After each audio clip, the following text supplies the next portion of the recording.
Hey guys, welcome back to the Drop Pen podcast, where twice a month, 4 to 5 guys from Melbourne talk about nerdy stuff. I'm Adam, and we've got... Hi, this is Julz. Today I'm going to be talking about the Melbourne International Comedy Festival and festivals in general. We got Duke back on the chair. Hi everyone.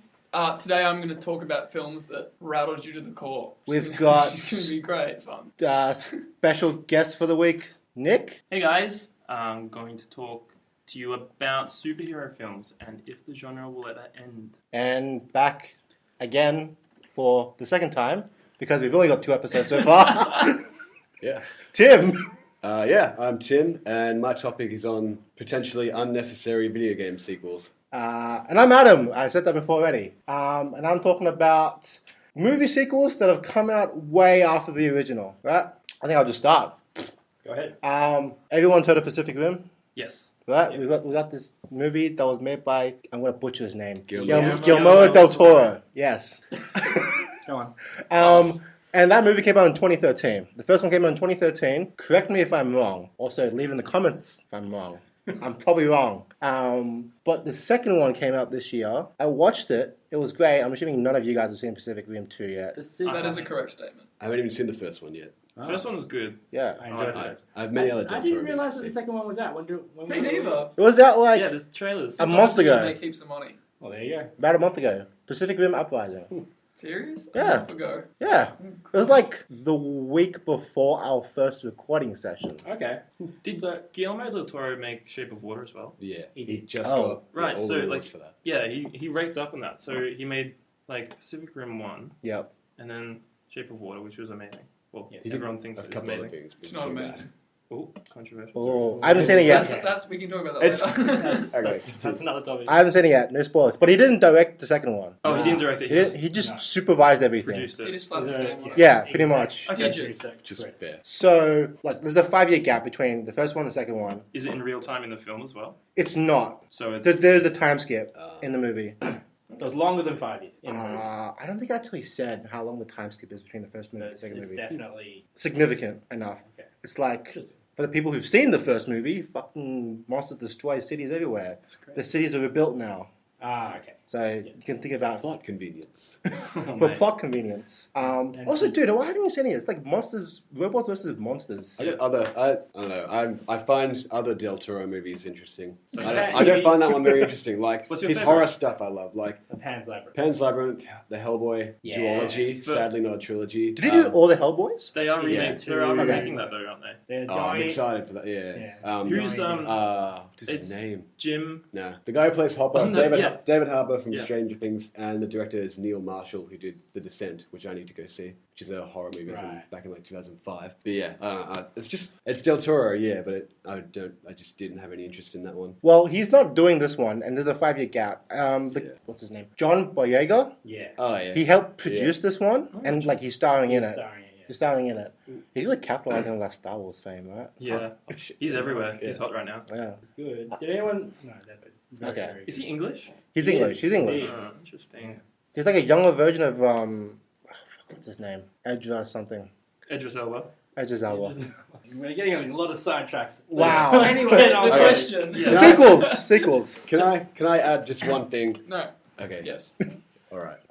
I personally don't think 5 years is that long Really? for a sequel. No. Oh, Okay, yeah. I'd okay. say say I mean they probably started out with a pretty bad start, therefore with their sequels, but the Texas Chainsaw Massacre series, Right. like 12 to 14 year gaps I think in between movies. That's a while. Sin City was 9 years in between that sequel. And When was the first Avatar movie? Because Oh yeah, 2009. They've Yeah, got like 4 sequels Yeah. to Avatar, they've started lined up. planning it right after it Lined up, finished. yeah. Yeah. The first one. and they're going to be pumping those So, out until we all die. I think Avatar is a special case, though. I think that's not really... You can't measure... Like, you can't use it as a case study for sequels in general because it's dependent on a bit of a weird technology. one. They haven't come Yeah. out yet. We're talking about the James Cameron thing, not the bald guy who does airbending, by the way.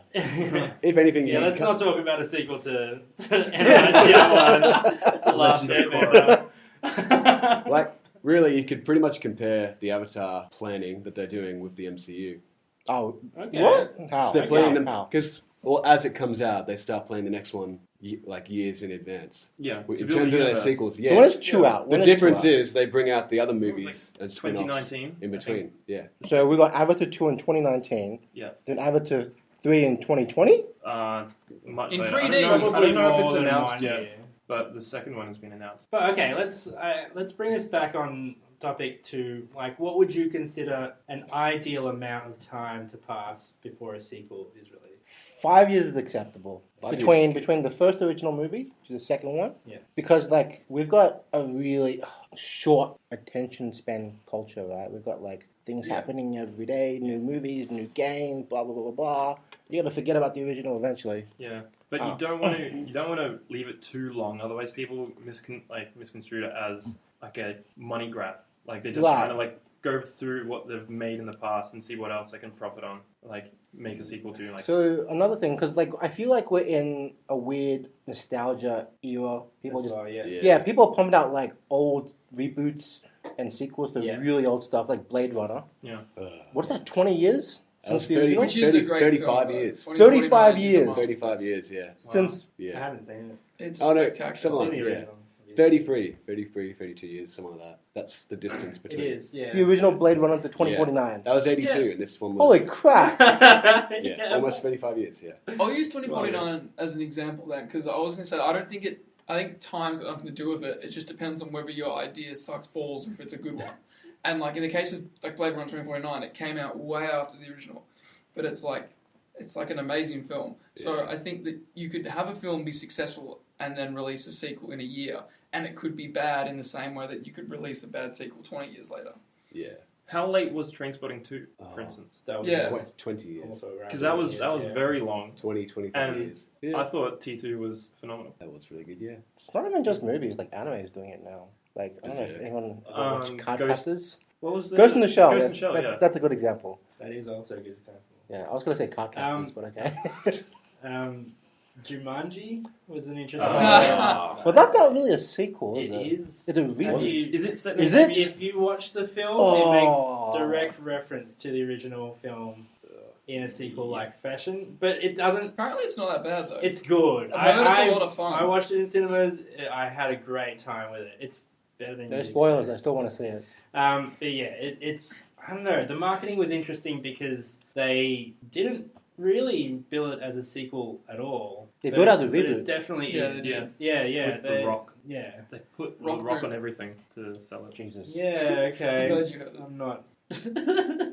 But it definitely, like, once you watch the film, unequivocal, it's absolutely a sequel to the original film. It just doesn't contain any of the same characters.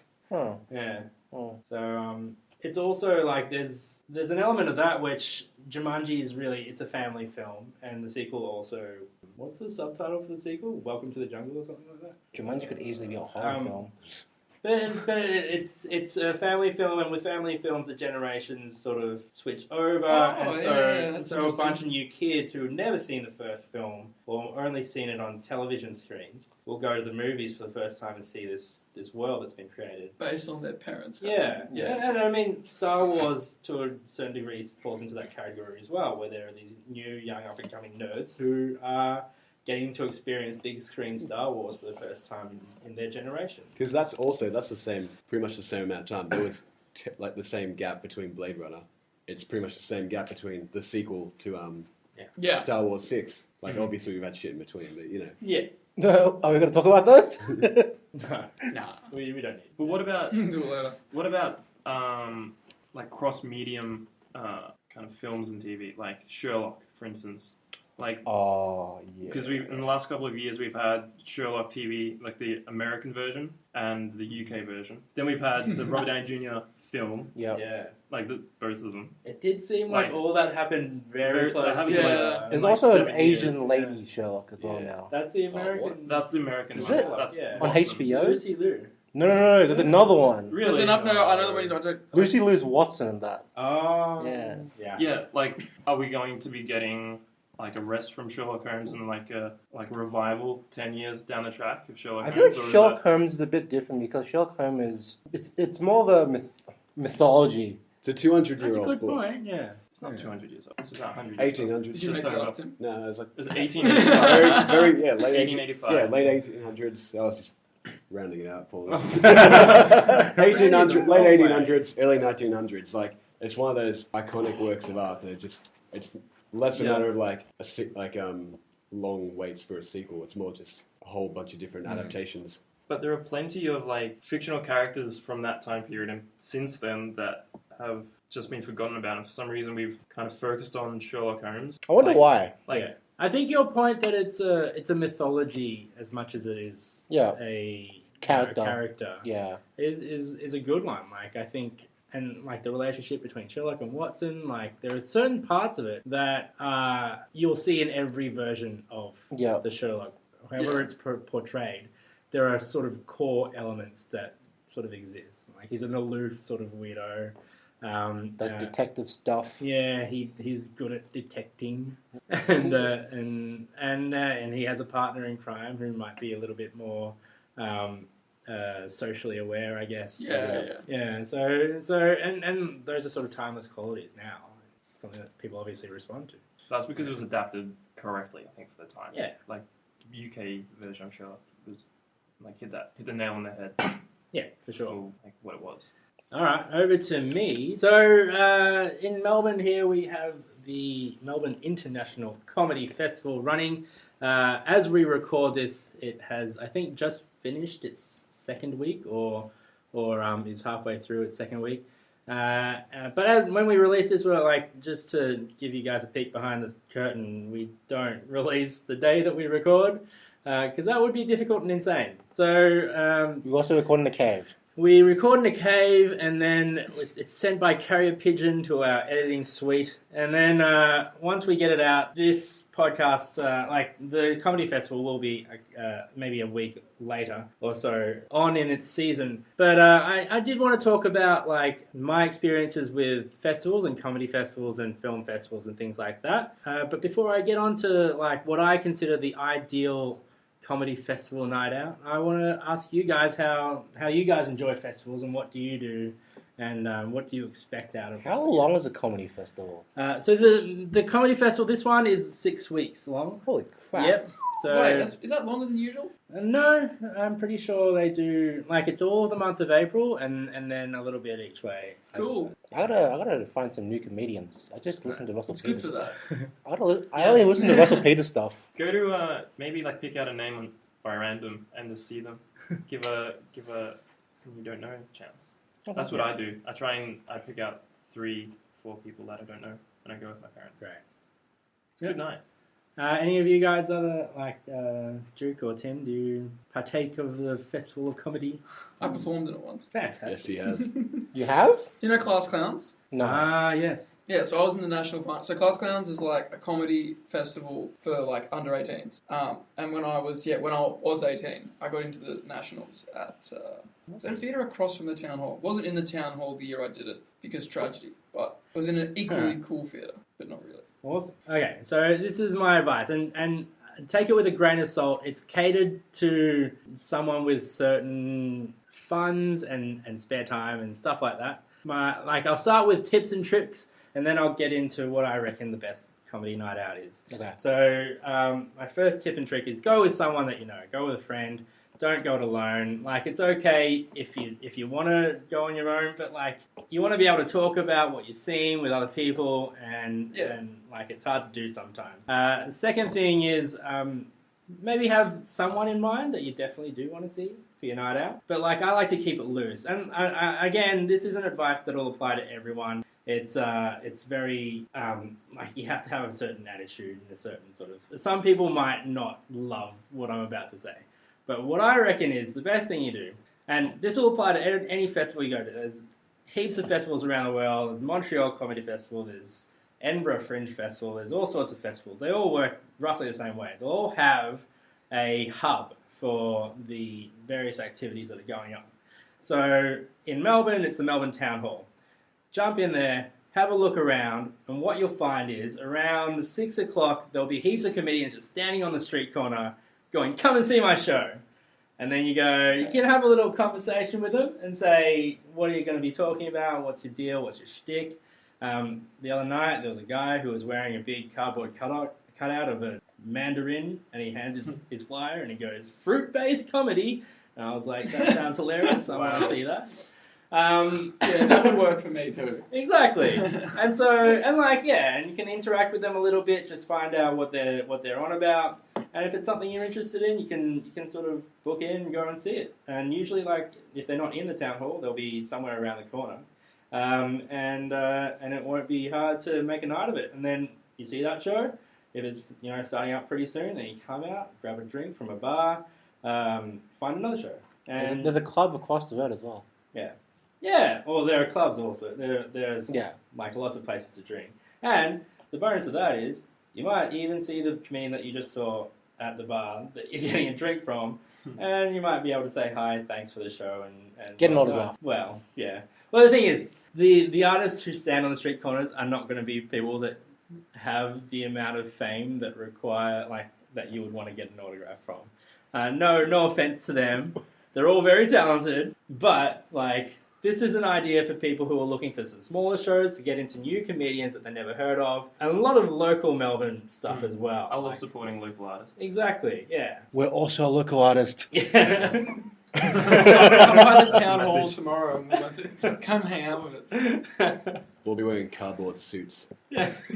of microphones. And the thing is, that wouldn't be weird. Oh, no, yeah. That wouldn't be weird. Podcast-based comedy. During the comedy festival, anything goes. As long as we're all wearing different microphones, because that's just gonna look pretty weird. Yeah. We do the week after comedy festival. Guys, the comedy festival was last week. Oh, wait, what? Shit. Yeah, we're starting a new festival, Podcast Festival. Podfest. Podfest, Melbourne, 2018. So that's my advice. What do you guys think about that? Or is that something you would want to go after? Or Does each comedian have their own style? I guess is a good way to put it. Absolutely, and every show is different. So I went out on a night out, just like I described last week, and the first show I saw was a straight up piece of theatre. There were 4 actors on stage, and they were each playing different roles, and it was a comedy about Sherlock.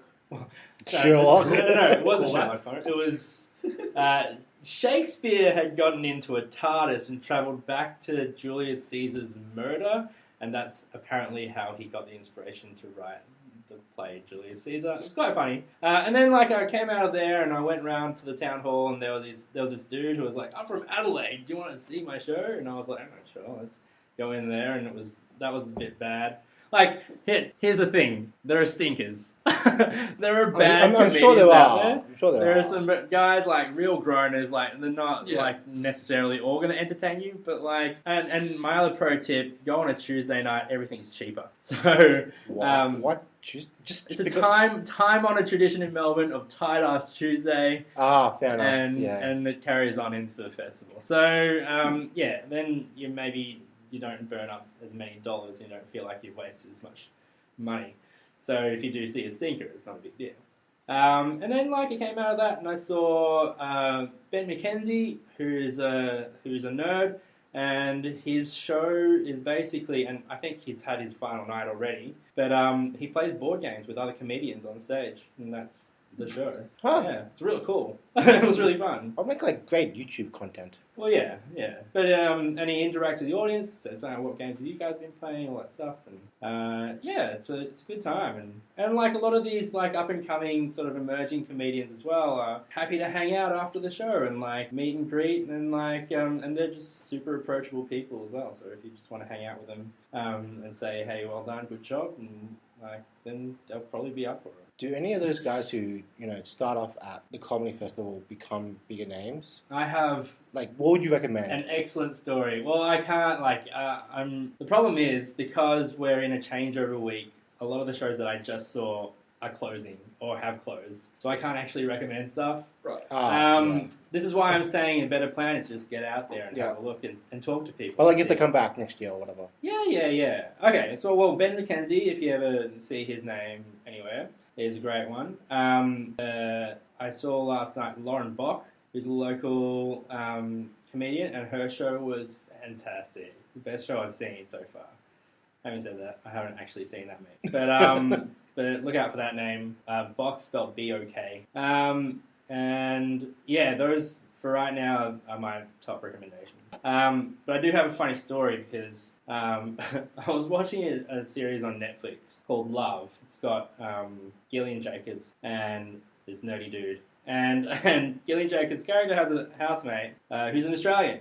And it's played by Claudia O'Doherty. I may be saying that incorrectly. I thought that she looked a little bit familiar, or she seemed a bit familiar when I was watching it on the TV show.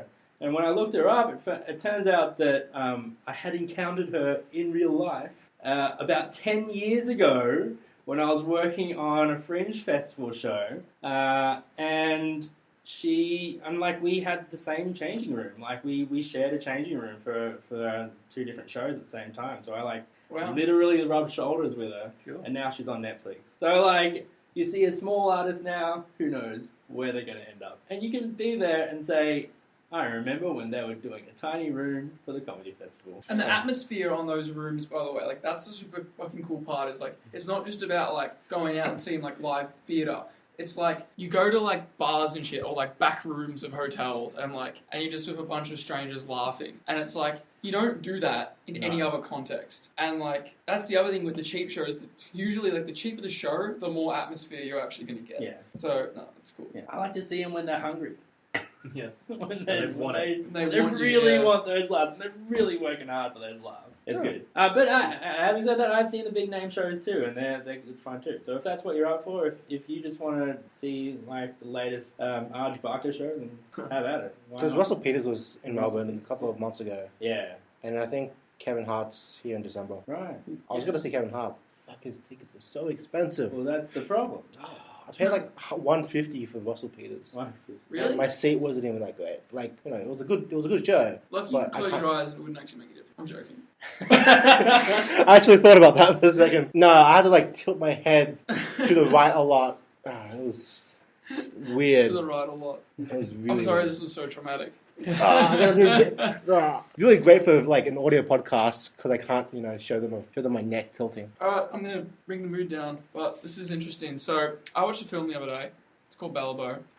It's about an investigation into 5 Australian journalists who kind of disappeared when they went to document the invasion of East Timor by Indonesia in 1975, I believe it was. And I won't get too much into the film, but essentially what you're watching is a great depth of kind of human atrocity in film.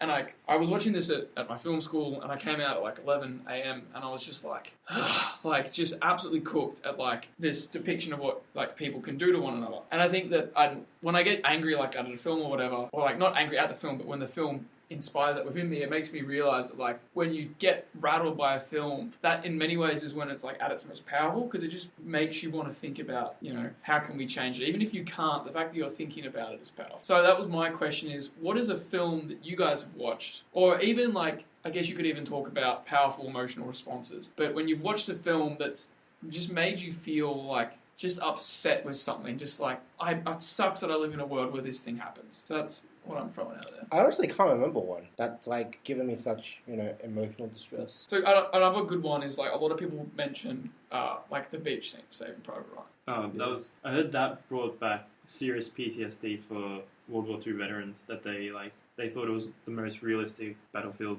depiction they've seen. Yeah. Ever. And they had many of them had to leave because it was just so accurate. Yeah. Oh shit. I mean, I wouldn't know, but it looks. Yeah, so it many looks, people it looks who pretty would accurate. watch that would just see a film, but to them it was just surreal and connects with them in a whole other way that we. It's good that Spielberg was able to get that. How do you mean? Well, if that was the response that people had when they left the theatre, then that means that the director had to understand the level to which what he was doing, which is impressive. Huge amount of research, is it? Yeah, exactly. I was going to say Schindler's List from the bits that I have actually. Because I haven't seen all of it. I know. I have to go back and see it fully. But I've seen a lot of really key scenes, the Auschwitz and all that kind of stuff, and the end train bit. And it's oh shit. Yeah. It's because you can read as many unbiased history books as you want, but then it's pretty much because we're not going to be able to ever see it footage-wise. So, it's just the idea of actually seeing at least a depiction of those kind of horrors that went on. The level to which Yeah. like that's actually It's like, happening. oh Jesus Christ! Yeah, it's actually there and like for you to watch. Yeah. I just thought of one. It's technically a horror movie. The Reaping. I think that came out in like 2006. Right. There was a scene where there were 10-year-old children being hung off chains, like they're butchered animals. Mm-hmm. And in the context of that movie, in the town that the movie's based in, if you were to have a second child, you would have to sacrifice that second child to God when they turn 10 or something. What? So that was why they were being hung. Yeah, so like you've got dead children corpses being hung like animals with their spines removed. Pretty fucked up shit. Yeah. Whoa. But I mean that sort of rings true with China's one-child policy, doesn't it? Like They don't have that rule anymore. No, I know, but it was. Yeah, and yeah, and that's at true. the time that was released, it would have been a fresh sort of. Yeah, So that's actually that's a good point. Probably Yeah. why it was in the movie, sort of thing. Oh. Like it's sort of making a statement. So these are all films that kind of focus heavily on loss of life and like pretty dark, Yeah. gruesome murders. Or for me, one of the strongest films that I have the strongest emotional connection to would be Tarzan, the Disney film. Really? Yeah, because I watched that when I was a child. The animated one, right? Yes. There was a live Yeah. action. Yeah, Pretty new. and I don't know, for some reason I always had a strong emotional connection to it. Maybe because like I was an only child and Tarzan's an only child, and I saw there was a lot of similarities between me and him when I was a child watching it. Well, also, not to mention Phil Collins to the soundtrack. And that's great. It was like such a powerful musical score. I don't know. I just for some reason that movie struck a chord. I don't know why, but every time I watch it, it just makes me really happy. And Have you seen the movie in adulthood? which one? Tarzan. When's the most recent time? Yeah. No, I haven't. Really? No. When Oh. was it released? Late 1990s, I'm assuming. The live action one. No, No. the animated one. The one that you're talking Oh, about. When was the last time you saw that? Oh, I watched it a couple of weeks ago. Right. Yeah. So it's still pretty fresh in your head. It's- Yeah. Oh. It's great because it's all about the integration of foreign body into another society. So two worlds essentially clashing from some, and one society not accepting it, accepting this person, and just rejecting it on all fronts. Then coming to terms with it and realizing that what made them different wasn't what they looked like, but what they did for the greater good. So I don't know. It's just, but it's beyond that for me. It's not just the moral of the story. But you can't explain It's it. a childhood emotion. No, that's awesome. I was going to bring it back to the whole more darker stuff. Not as dark as those other subjects we started with. So like, there's not really death, but like horrible kind of just completely like terrifyingly realistic outcomes. Because I've been Yes. I've been It watching scares me. I've been watching a lot of Black Mirror. So Still need to see that. yeah, I've been watching that lately. Started like season 2, I think I'm up to. But yeah, just like because like some of it's set in the future, some of it's set in the modern day, but it's got that very heavy focus on like pretty much. It's like the Twilight Zone, but not the lazy. Oh, it's the Twilight Zone for the 21st century. It's more like the Twilight Zone, but if it was set and like created with the concepts of like the digital age Right. that we currently exist in nowadays. Because we're pretty early on really with Yeah. our whole advanced social media. Like just like the whole corruption of morals and classic human ideals and stuff. Like I was watching this one episode, I think last night last night, where you think it's supposed to be like this post-apocalyptic kind of thing where like people are obsessed with phones and stuff and like recording someone, and it turns out the protagonist has been fooled the whole time, and they're in a cycle of this kind of justice-based theme park against them, since they've actually been convicted for a crime, and that's their punishment. Oh, is that the woman? Yeah, and it's Yes. basically spoilers ahead. This woman thinks she wakes up in this room. It's implied that she had a daughter, and then she has no idea what's happening. People are going around just filming her and just not communicating with her whatsoever. And then there's people trying to kill her, quote unquote. And then it turns out, basically, at the end, it was all just an elaborate ploy By the whole community. but it's basically all the people with their phones viewing her are patrons at a shut-off area in London for an amusement park. Whoa. Set up basically just to torture her constantly, because she basically has to. They make her forget about the whole ordeal by the end of the day, and she goes through this cycle over and over. And at the end, it's shown to her, hey, the reason why you have this picture of this little girl and you're going through these memories that you can't quite comprehend is because you filmed your fiance murdering this little girl. out in the woods and stuff, and this is your punishment. And she lives this moment over and Over over and again. over. So like Yeah. when it's revealed to her, The she guys- gets her mind yeah. wiped again, and it Yeah, starts. they bring her right back to the room, set it Holy all up smokes. as it was before, and then it just constantly starts up again. And then you see behind the for the post-credits scene, you see behind the scenes kind of stuff. They're acting all happy and shit. It's like, all right, guys, you know, it's like a zoo basically. They act like it's a zoo. So is the reason that like it's because the thing that freaks me about that is like I can think of that deeply and understand why that's like would be so existentially horrifying to go through. Yeah. And like I think because that's why like I kind of brought this topic up too is like when something rattles you, it's for like a reason that it can be like often hard to articulate. So like when I watch Ballabo and like there's scenes of them walking through villages that have just been massacred, like people don't really talk about this all that often, but like I really like living, like actually being alive. Like I wake up in the morning, like have a coffee, like go for a walk, like talk to people, have a nice day, like and rinse and repeat. Like no one really, we don't appreciate it for what it is, but to think that you could have your own life, your own agenda, like oh I'm gonna go to see this person, or I got a movie coming up, or like my career's going this way, I met a nice girl, and then no, but you just got shot and that's it now. Like that is a reality for that has happened to more people in the past than are actually alive right now. And sometimes when you see that in a film, so matter of factly, it's fucking hectic. Yeah. Yeah. We see that all the time in film now. So some people might be. But it depends on how the film's done. So if it's a shitty film that's just like gunning people down without actually taking into account the value of life, then that film itself, film then exists in like a different department for me because it's just like. Just violence and it's action. Just violence, yeah. Kind of brought me, actually, what you just said there kind of brought me to like No Country for Old Men. Yes, Exactly. That whole concept. Yeah, it's interesting stuff, I think. I think because film's the only medium that can do it, because when we often talk about tragedy, like I am right now, I'm expressing like how I feel about it as I'm telling you, but a film will just depict it, and you're like, shit. There's a case to be made though, like, and I just want to wave the flag for video games for a second. Not a lot of them have actually even attempted to reach that depth of sort of like I guess existential horror or touching you emotionally. But there was a game I played not recently, but it came out a few years ago, and I'm stalling because I can't remember what it's called. Is it Spec Ops: The Line? Or? No, it's not. Last of Us? Example. No. Call of Duty. It was a low budget sort of pixel art game. You are an officer at a border control for a tiny nation. Papers, Please. Papers, Please. Yeah. That's the one. And that was like a game. And what the game does is it puts you in a situation that you literally can't win. So you have to pay rent. And you only get paid a certain amount per visa that you sort of pass through the system. And there's no way you'll ever earn enough. And then it tempts you with opportunities. Like if bribery and stuff.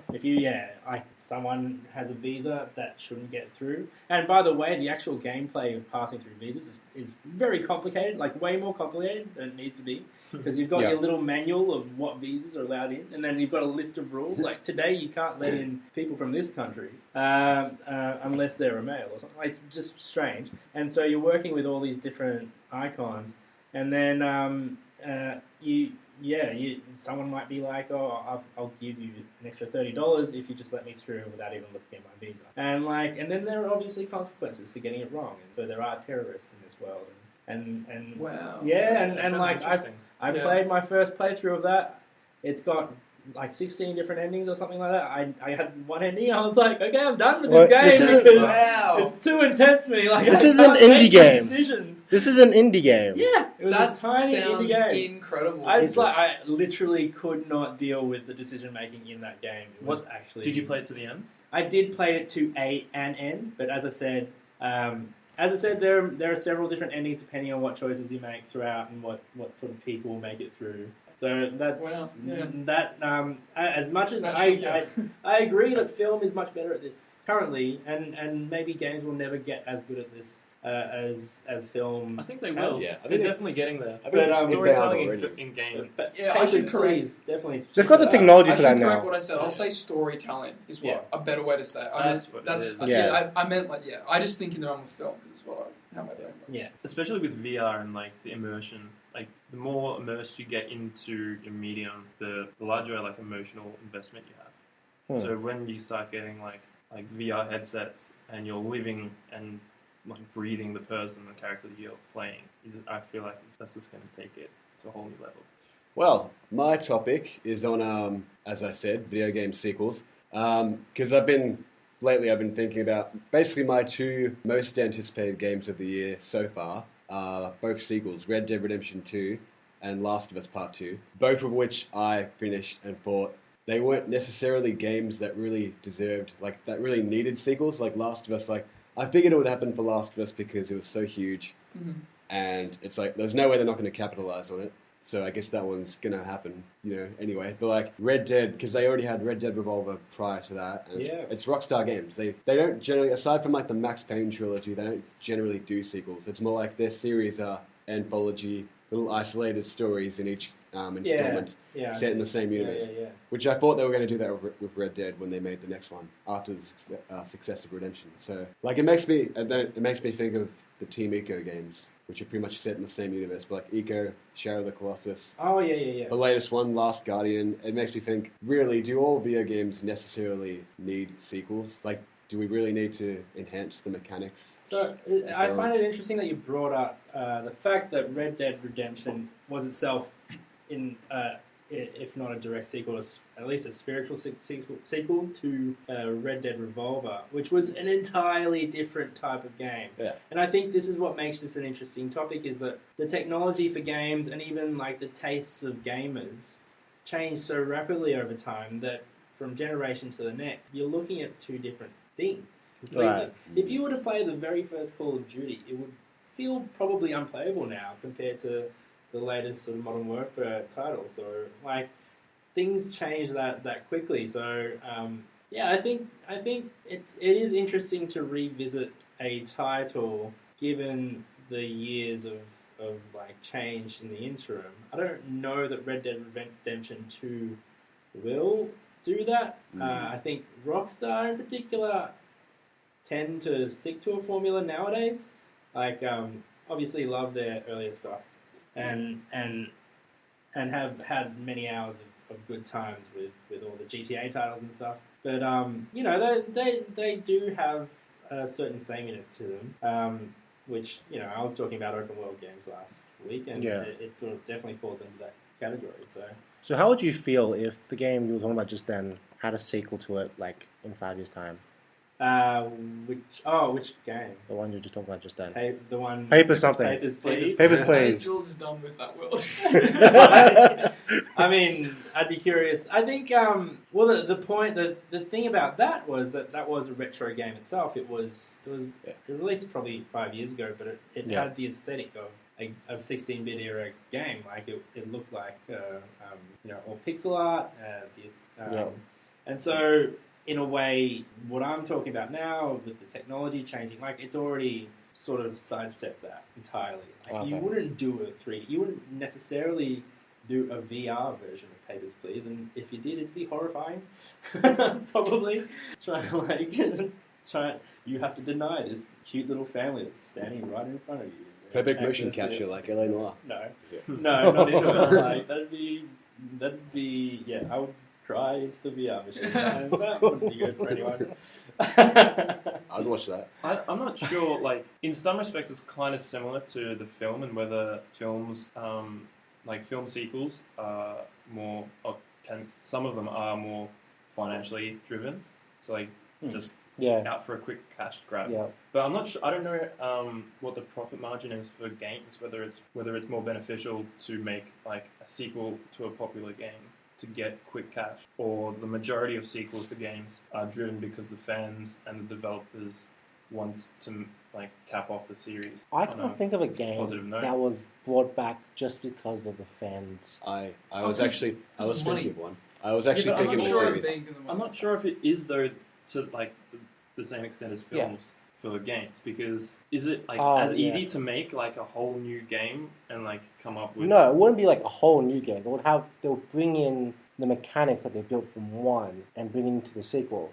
So half the technology, if not all the technology that is there, is just about reconfiguring the storyline. Right. How to continue from that onwards. But is that as prevalent in games as film?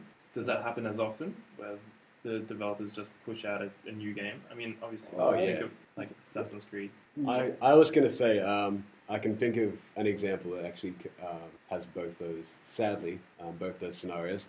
The Metal Gear series. Okay.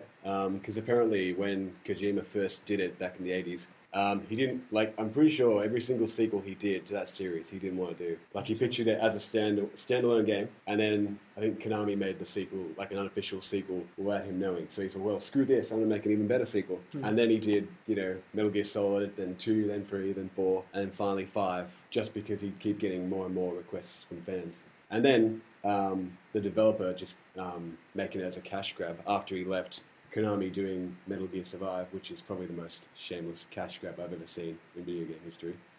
So it can work both ways, I think. It just looked like a zombie shooter. Yeah, it was. Yeah, Yeah, zombies. Yeah. Aren't we all kind of sick and tired of zombie shooters now? Yeah. I'm sick and tired of just zombies and anything. So, one interesting trend that we've got recently is, and this has been happening over the last couple of years, not so much sequels to beloved old titles, but re-releases and remasters on the newer consoles. Because games that aren't even that the old. games that aren't necessarily that old, or they're still playable in some form, there have been a lot. Mhm.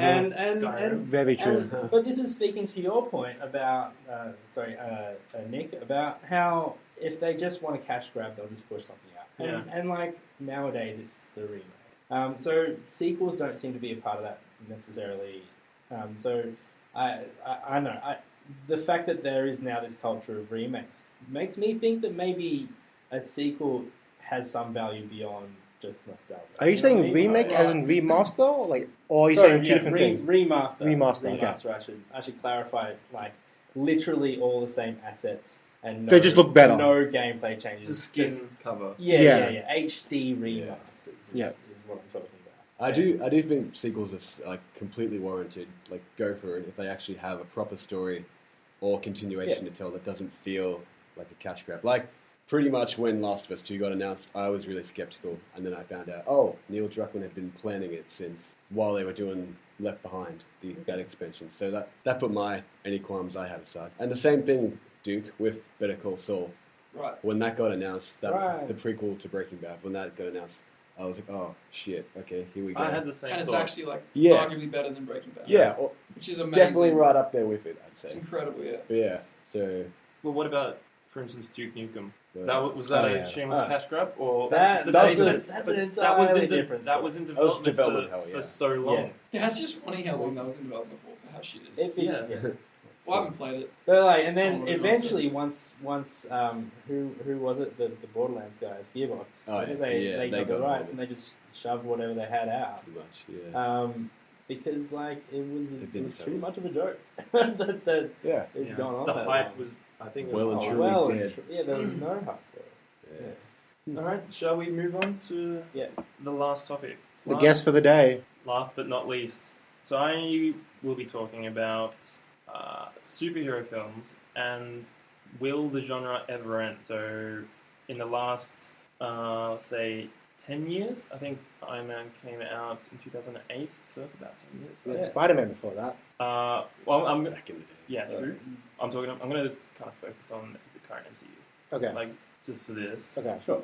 But they've announced, Marvel's announced the release of 20 films. Yeah. From Yeah. after Fucking kill. Infinity Wars. Infinity War. Holy Fucking shit! So we are going to be seeing a lot of Marvel films.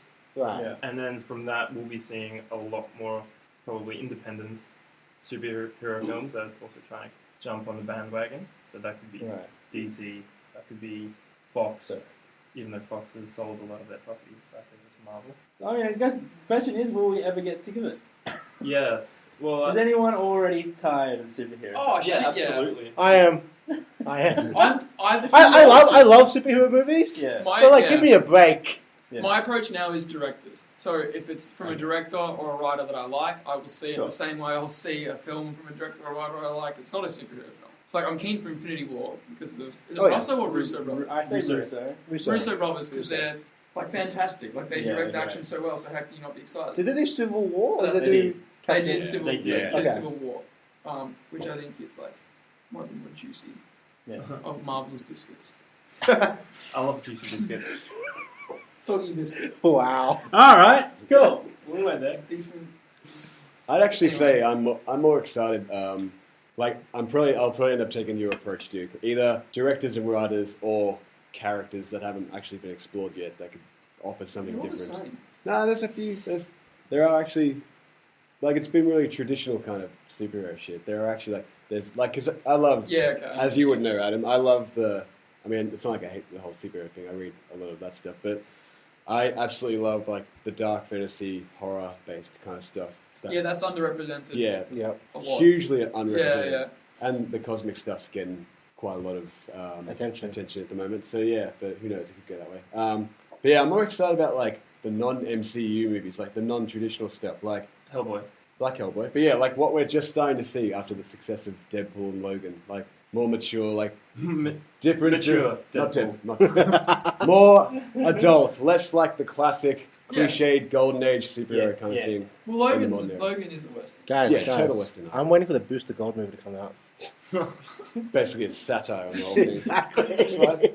Yeah, whatever they're bringing out then. Plus, obviously Hellboy. Like, obviously, Marvel hit a gold mine Yeah. in 2008. What was it in 2008 that made that such a popular franchise?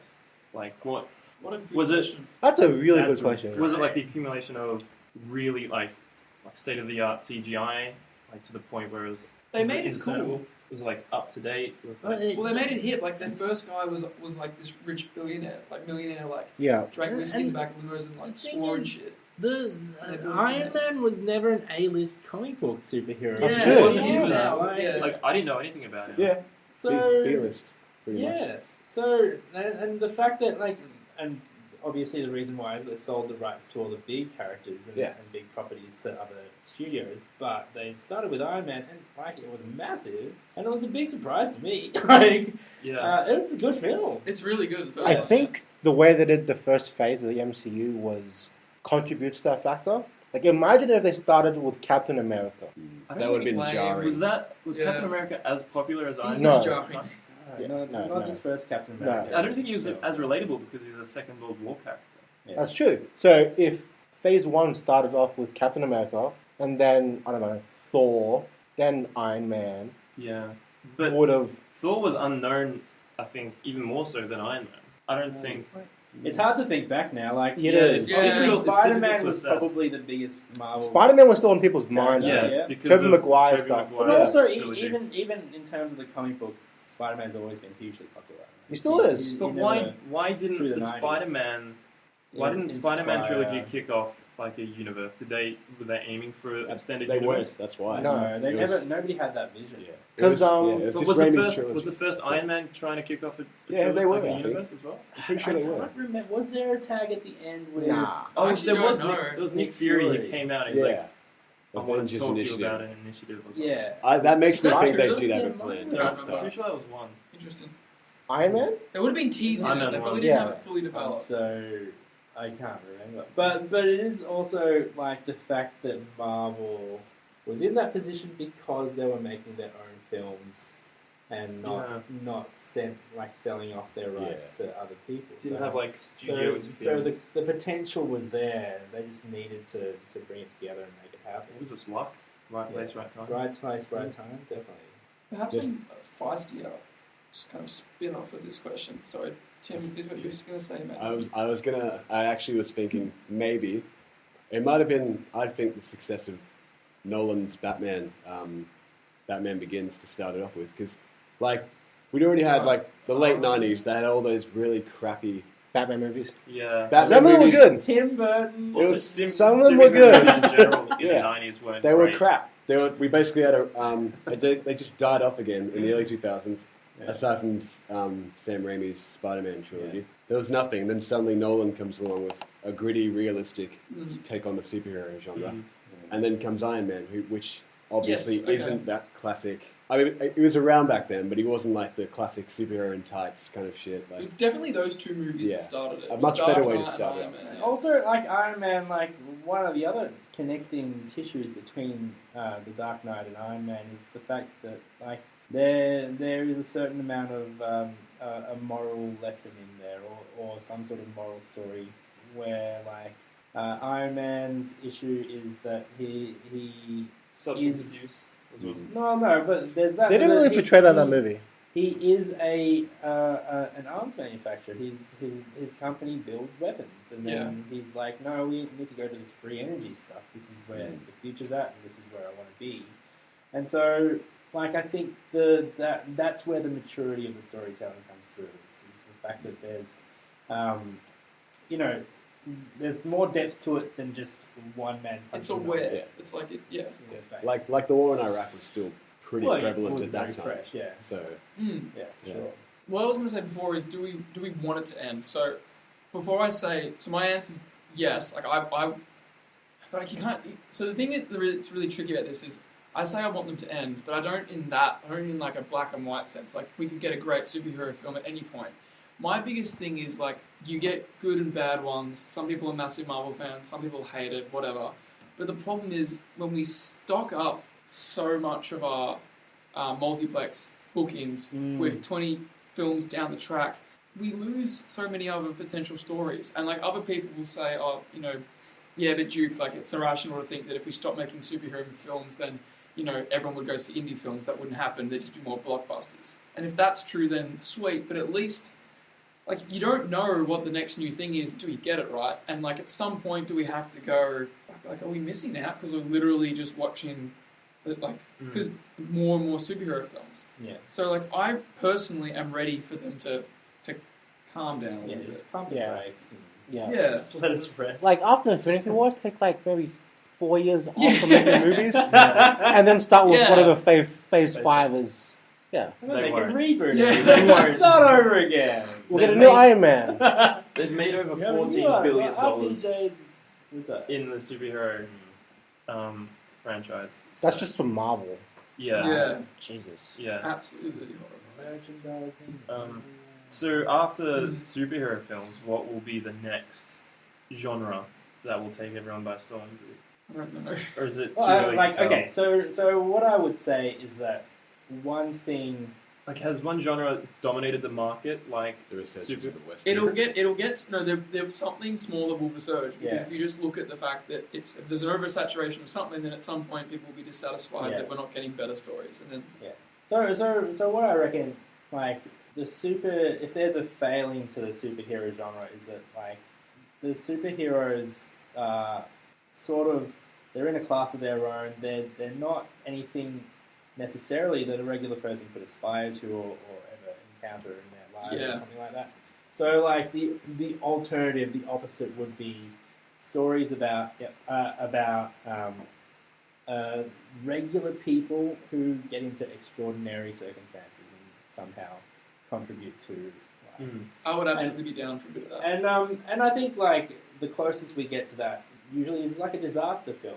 So, and there have been a few, but none of them really made a splash. So San Andreas didn't really like another movie with The Rock. Yeah, another. I'm a big fan of The Rock. I like how we have an entire generation of people growing up watching The Rock. What about films about individual people who don't do anything extraordinary? Those are the films I like to see. Yeah. I know that no one's going to go watch them, but like, because that's us. We're just people. Like, it's our lives that is the most interesting thing to me. Isn't film like about escapism as well? Yeah. I think I've always viewed that as completely up to the individual. For me, it's not. It's the opposite. It's about connection. Any platform could be about escapism. Yeah. Like porn. It's really good for that. Yeah. No joke about that, by the way. I watch for connections. I watch it for the story. Alright, on that note. On that lovely note, just about wraps up our time here today. Thanks for listening to episode 2, guys. We're on the iTunes store now. Are we? We are. Oh, cool. We'll leave a link somewhere. Yeah. If you're watching this on YouTube, there'll be a link somewhere. Actually, I'll just add it to the description of this episode. We're also on we're on YouTube. Like most of your podcasting apps will probably have us downloading off their RSS feeds. Let's actually list this out. Sorry? Well, let's actually list this out. We're on YouTube. We are on YouTube. We're on iTunes. Yep. We're on something called Anchor. Yep. And Pocket Casts is the app that I use. We're on there. Are we? Yeah. Okay, we're on that. Facebook page. We have a Facebook page coming up. That's it. We've got an email address. We've got an email address. I'll leave that somewhere. You look for it. Yeah. But you can send us what did you say last week, Duke? Send us your phone number or some shit. Send us your Absolutely. credit card details. You do that. And the CVC on the back. Yeah. Send some merchandise. We'll send you locks of our hair. Tim has lost of that. Right. Alright. Thanks, guys. See you later. See ya. Bye. Cool.